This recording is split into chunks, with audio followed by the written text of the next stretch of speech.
So let's talk about talking to our pieces. I want to bring us to a critical moment. Right here.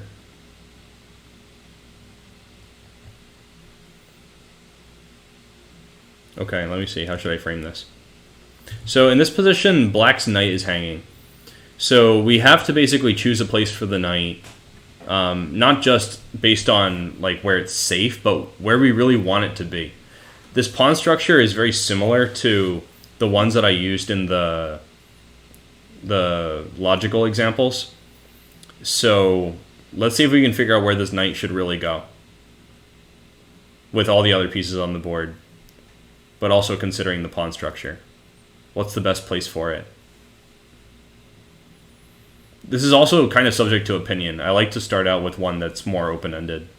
So, whatever you think, let me know. I'm curious what Ped Ragnarok would play in this position.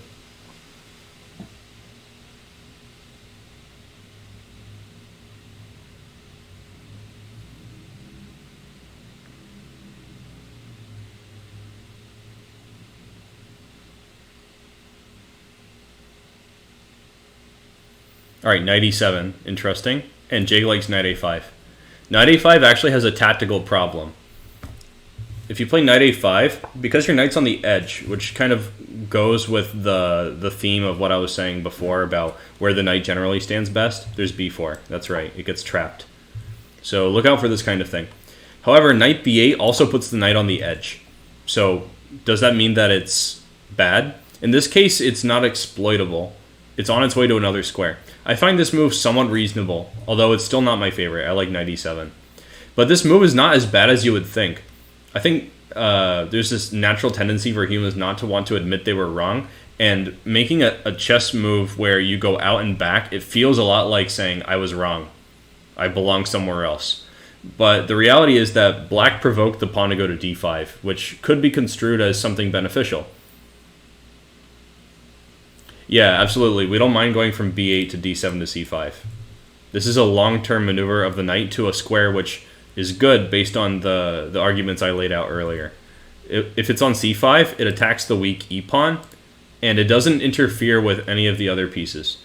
In fact, a really good constellation would be one like this. Let me just make some moves. They're not going to be the best moves, so don't sue me. But I want to show a useful concept here. This kind of constellation is pretty good, because the knight is very snug on c5. It's attacking some weaknesses and also squares deep in white's territory. And it also perfectly is harmonized with the black pawns. It doesn't interfere with any of them, and they support it very well. So this is a desirable structure, generally speaking. Now, knight e7, I think, is the best move.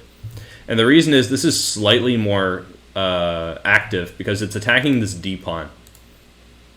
And it's also, again, not interfering with any other pawns.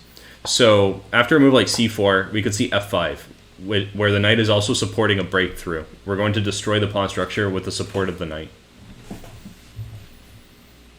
After like knight c3, knight f6, there's a lot of pressure building. Notice how this knight is much better than this knight. This knight is attacking. It's exerting some pressure. It has more possibilities than this knight.